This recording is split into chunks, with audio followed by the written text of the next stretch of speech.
For the past 2 years, we have been bringing a lot of interesting people to our office, and we kind of decided to make the most out of it and start doing these types of content with them. And the first off, we got Pim Elshoff coming in from the Netherlands, developer at Procurios. Yeah, thank you so much. Out of all the interesting guests, and you happen to end up with me for the first one. It's sad, but we're just going to have to make do with it. Yeah, my name is Pim. I'm a developer at Procurios. We make administrative software for actually pretty exciting clients. And we use Scrum and several different techniques and tools and stuff to make that all work. Yeah. So we are going to touch upon that, but just to start and just to get some background around you, how did you get into web development? Was it something that you studied, or you are a self-taught developer? Yes, both.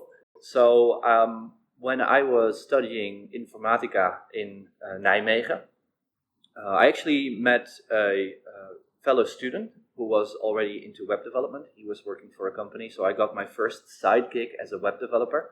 And somehow it just stung, and there was no way I was going to get out of it anymore. So eventually I ended up becoming a full-time web developer, but I still have my passion for proper software development and not just rushing it out there for the web as it was famous for all these years ago and probably still a little bit. When you say like proper web development, what does that actually mean? So PHP, for example, is quite well known for being very low entry, and it also attracts a lot of developers who can get stuff to work, but who are not necessarily software developers. They can make a piece of software that's maintainable and that runs really well at scale and all that kind of stuff. So I would say that when you're talking about proper web development, we're talking about a professional piece of software. So when I was doing the research about you, and I saw that you are a developer, but you are also quite heavily involved with Scrum, actually project management. So how does your regular day look like? Is it like every one of those are dynamic, or do you have some stuff that's repeating itself? No, we have a pretty repeatable process, fortunately. Elsewise, it would be a wild, wild west of cowboyism. No, we have a pretty repeatable process. So most of my days just start with a daily stand-up, and we discuss what everybody did yesterday to get closer to the project goal. And then we're going to discuss what everyone's going to do today to get closer to the project's goal. And if there's anyone who can help each other out, stuff like that. And then we work. We do a little bit of pair programming. We do a lot of lonely development. Basically, I guess, a standard day for any developer. Also, during that research, I read a sentence that kind of got to me, and it was like, the Agile mindset has really clicked for him, and he hasn't looked back since. So, you elaborate on that? I mean, yeah. not a lot of developers are actually involved with Scrum and project management. So, was it like a natural thing for you? Or how did that? Yeah, no, for some reason it was a perfectly natural thing for me. See, I've always wanted to build stuff that matters, which actually years later it turned out to be the slogan of the company I ended up working for. So that's quite fortunate. No, I think it's very important that the software that we write actually has an impact in the world. So I don't want to work efficiently, I don't want to work effectively, I want to work like impactfully. I want to make an impact and write software that actually helps people, brightens their day, makes their life a little bit better, all that kind of good stuff. Now, and I've had a lot of software projects where we failed miserably, harsh lessons, but good lessons. And so I ended up almost being forced to think about what impact I was making, because the software projects that I was doing were failing for reasons not technically. Yeah. Was it just a people effect, or was it the client effect? What is it? Can you actually generalize, or is it everything combined? Well, it is a little bit everything combined, because all factors contribute to writing a good piece of software, or best even not writing a software at all, as they say. No, what we've noticed is we actually, from the moment, like close to the autograph, the signing of the contract, close from that moment on, I'm involved, and we try to make sure that not necessarily part of all the decision making, but at least we try to offer options from the very get-go about the project itself, about the features that we're going to do, and about the solutions that are going to be ending up in the project. Like almost everything. We try to leave nothing to chance to make this project a success. And in my opinion, that's why I mark myself out as this agile mindset person. In my opinion, a lot of developers have complaints about clients, about coworkers, about all kinds of stuff that they're not honestly acting upon. They're not honestly saying to themselves, is there anything at all that I can do to make this better? And I think that's part of what the agile mindset is about. Is there anything I can do to make this better? And if the answer is yes, then I'm going to try that. Not forcefully, but respectfully. Yeah. So, how long has your career professional career been going on? When you think about the state of industry right now, how can you compare it to like 5 years ago, and what are the differences between just the overall industry? Yeah, I think that's also a very interesting question to ask regionally, because the difference between what the industry here in Croatia is like compared to what the industry in the Netherlands is like at this moment, I think you can highlight some differences. So when we started doing Agile about 7 years ago, our first project wasn't even that agile. Yeah, things have changed since. We had a hard time selling. We had a hard time selling Agile projects because people wanted the benefits of Agile, but they don't want what they perceive as the drawbacks of Agile.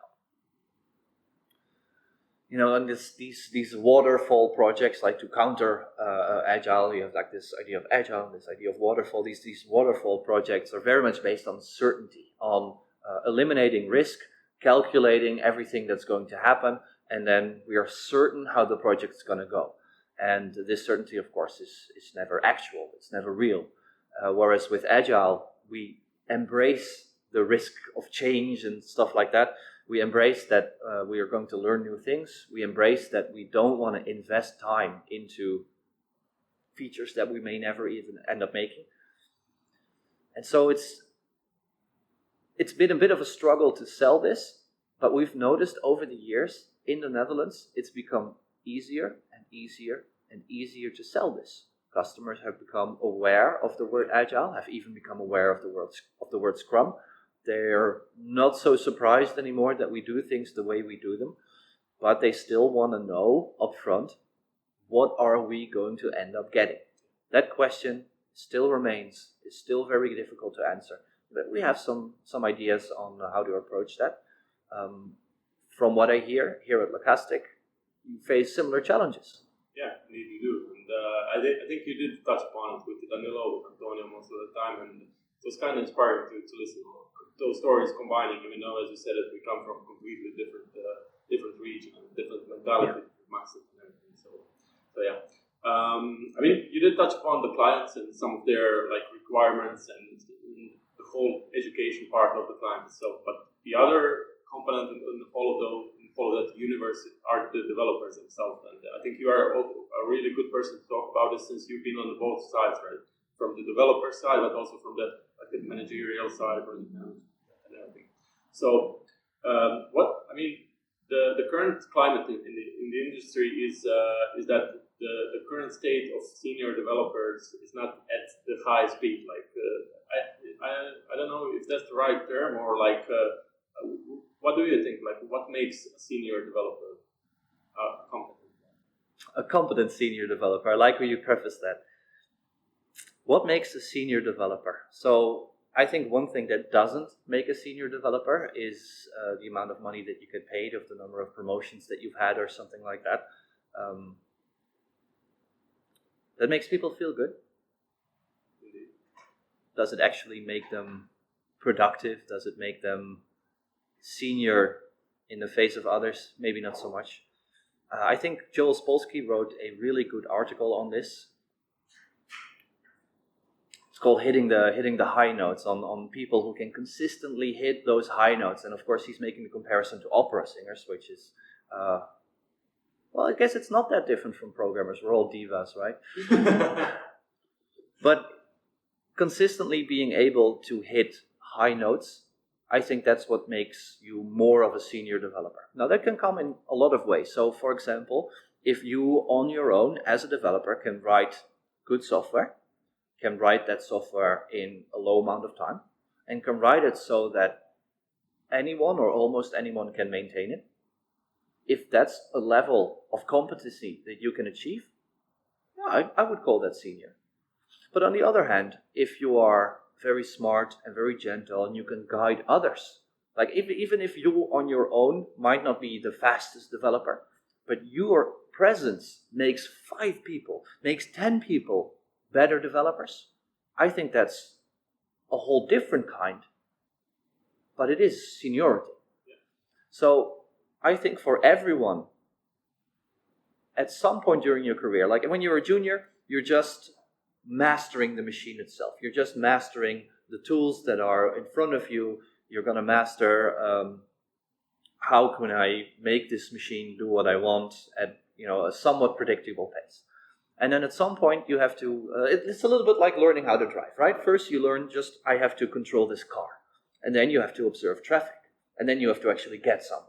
I think that's like a junior meet your senior a way of thinking that you could also apply to programming. First you have to make sure you can control the machine. Then you have to make sure that you can control your work. And then you have to make sure that you can produce a consistent project output. And I think when you have that under the belt, I think that makes you somewhat of a senior. But of course, we never stop learning. We never stop becoming better developers, I hope. Yeah. On the other side, you did also touch upon that senior developer needs to also work with juniors, like bring them to another level, just translate that experience that he's got from all the projects towards their growth and towards their improvement on the professional side. When it comes to hiring juniors, in your company, in your example, what's your approach to them? Like, how does it go? What skills do you seek for, and what kind of skills are important for them to grow in the future? Yeah, that's also a really good question because there is a very weird market, in my opinion. We have a lot of money going into software development with so few developers available. So that makes it really, really hard to find talent. Yeah, it makes it hard to find talent, especially because we're not based in Amsterdam. We're not even based in Utrecht. We're based outside of Amsterdam and Utrecht. So that means that people are less inclined to want to work for us. And that's just a fact that we have to work with. It's okay. So when we're hiring juniors, we basically, again, to quote Joel Spolsky, try to find people who are smart and get things done. That's kind of hard to measure because we don't exactly know what it is that they can get done yet. So what we really do now is we're looking for a lot of juniors who are just from school, but also people who are making a career switch into development. And what we do is we give them a homework assignment, something that touches all the way from putting a form on the screen to getting it into the database and back. If they can do that within a reasonable amount of time and with a reasonable quality, then by all means, come learn under my wings, and we will make a developer out of you. Good things together. Yeah. Moving on. I'm actually glad that we managed to touch upon the whole industry thing and your journey to where you are now. And where you are now is also that you managed to pursue a speaking career next to it, and that's also a really interesting topic to talk about because you managed to get some experience, and maybe we'll be able to get it to share it with the viewers as well. So, how did you get into it? When did you start speaking at events? And start from there. So my first speaking engagement was a couple of years ago at a local meetup, and I noticed at some point that I had a hard time shutting up. So this was very annoying for my coworkers, especially for the juniors, because I was explaining more of the things that I learned because I wanted to share them rather than they needed to hear it. So it was probably time to find other victims. And I did. So I found a local meetup that was willing to host me. And the topic of my talk was everything I've learned so far. It was almost 2 hours out of the 45 minutes time that I had. People suffered through it. People almost died. No, people didn't die. It was actually a pretty fun evening, and people said they enjoyed it. I think that was also a little bit to, be nice to me. But yeah, it wasn't good. It was fun. It was nice. It wasn't good at all. So I kind of left it there for a little bit. How long did that last? for quite a while, almost a year. But then a friend of mine who hosts his own meetup in Deventer, you know who you are, a friend of mine who hosts his own meetup, he asked me, come to my meetup, do a talk. And I said, well, no. And then he said, yes. And I said, I don't have a good talk. And he said, make one, do a technical talk. And I ended up creating my talk, Technically DDD, which kind of blew up. I wasn't expecting that, but I did do some work for it. I went to, I think, close to 30 meetups in just a couple of months' time. Like, I was all over the Netherlands. Every man, woman, and child in the Netherlands had to see that talk. It was very annoying for them, but it was a good talk for where I was at that time as a speaker. It was 45 minutes flat. It's even a little bit shorter now these days.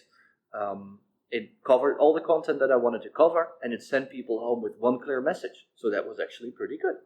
And my goal then for 2018 was, I want to speak at a conference. I don't even care. I just want to be at a conference. So PHP Benelux ended up accepting me.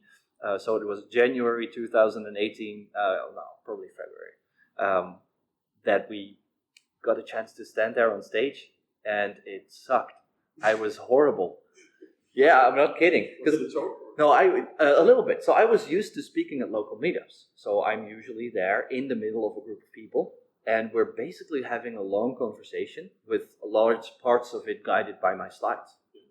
And then I was put on the main stage on Saturday morning first slot, the hangover slot, right? So not that many people showed up.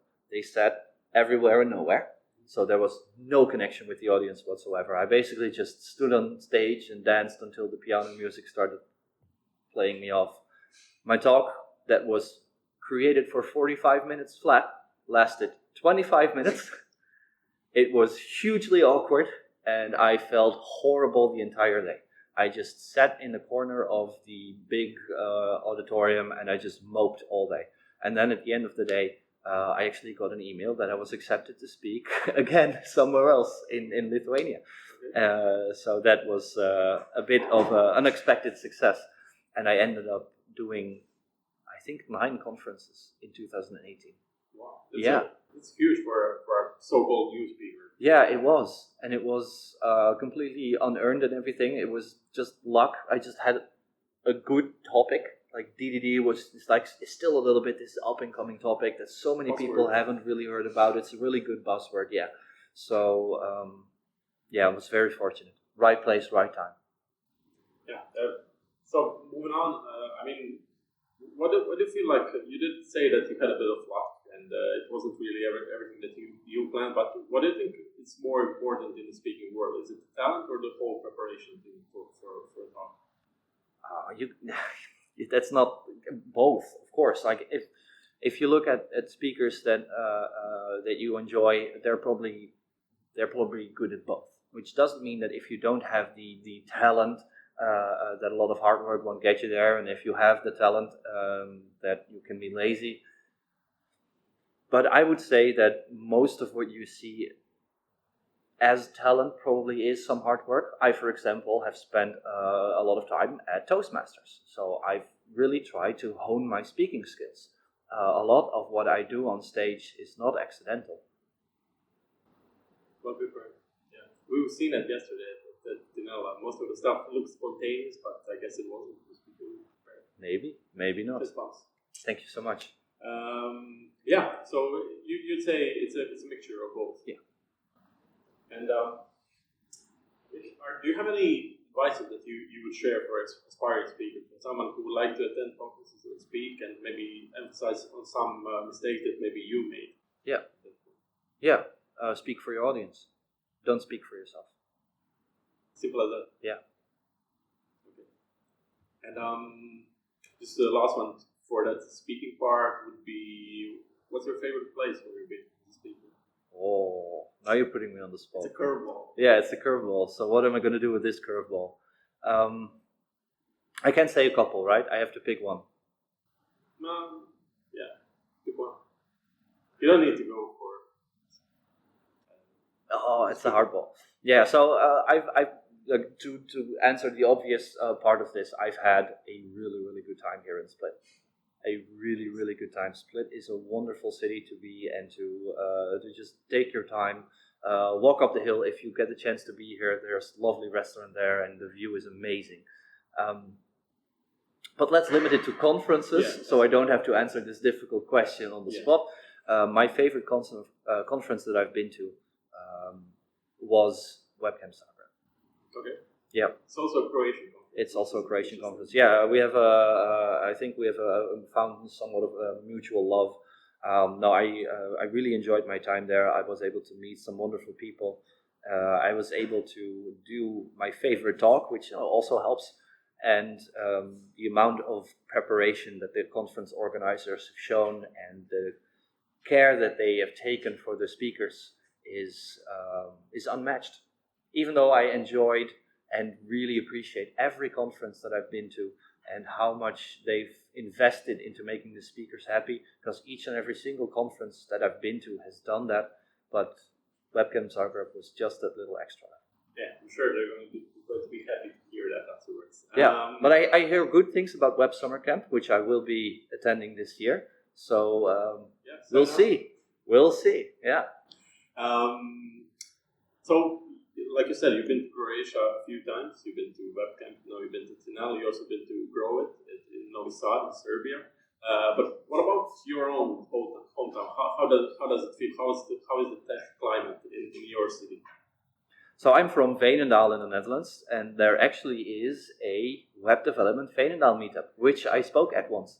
I don't think they're doing that many meetups at this point, but the tech scene in Veenendaal is actually there. No, that's not entirely true. I've actually spoken at a conference, at a one-day conference in Veenendaal as well. So I spoke twice in my own hometown. So yeah, there's somewhat of a development culture there. It's mostly focused around Microsoft though. I myself am a PHP developer. I have nothing going for me over there. No, it's not entirely true. I have something to offer, and I have a lot to learn from that conferences. I will actually be speaking again at the end of this year, very close to my hometown, at Techorama in Ede. So I'm very much looking forward to that. A little bit nervous because I will have to do my presentation in C# and not PHP. And last time I did that, I wasn't 100% satisfied. What was the reason? Why? I can C#. Okay. And that's the worst joke ever.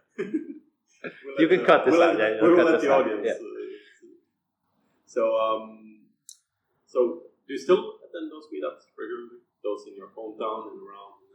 Yeah, if I get a chance to, I definitely do. I try to limit the amount of time I spend on speaking at meetups and stuff because I was very happy with my acceptance rate last year. My acceptance rate this year is absolutely insane. I've had to cancel several conferences already because I just don't have the time and energy to go there. I have a 40-hour and plus a week job, so I can be everywhere all the time and still also have a private life. But if I had the chance, yeah, you'll mostly find me at PHP Amersfoort. Yeah.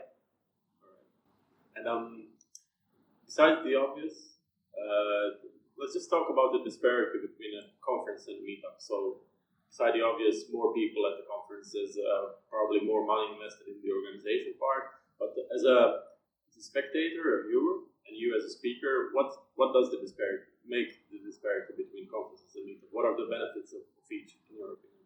Yeah. So conferences for speakers, at least if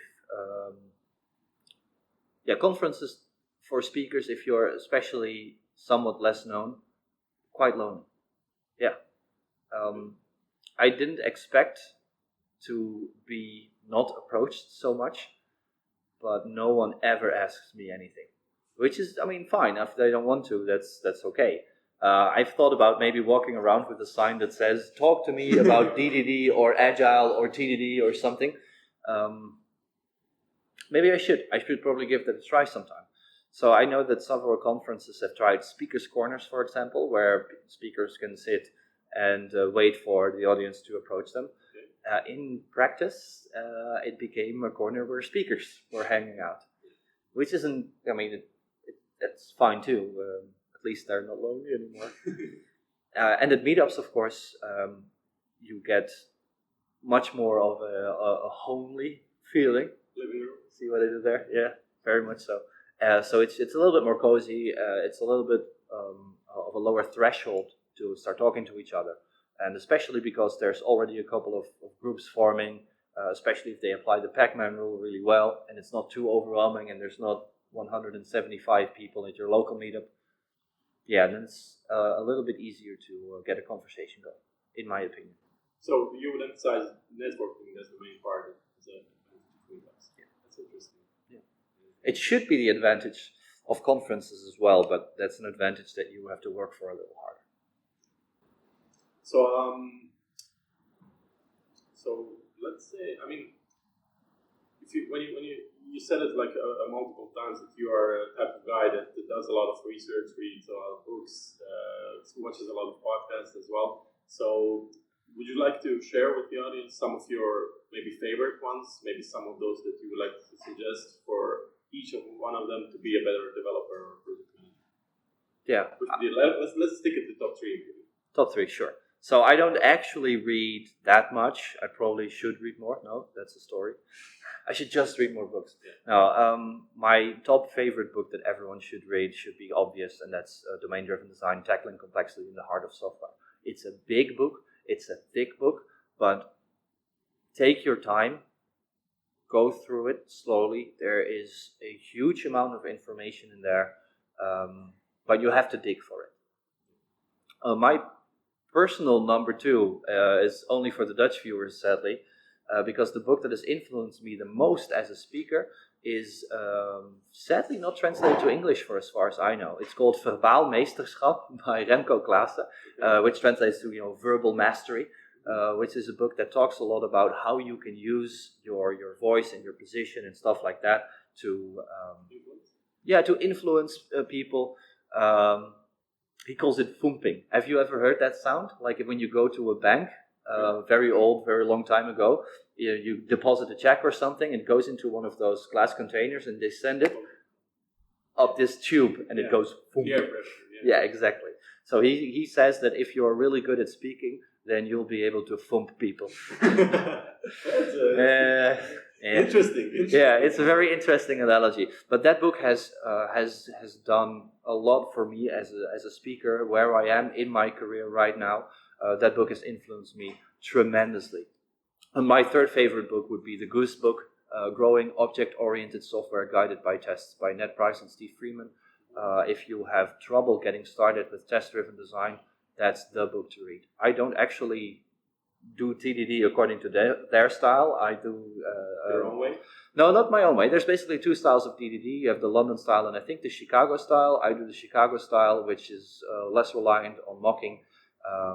That's a software term. I'm not mocking you. Yeah. But it's still a hugely, hugely good book to read if you want to get into test-driven design.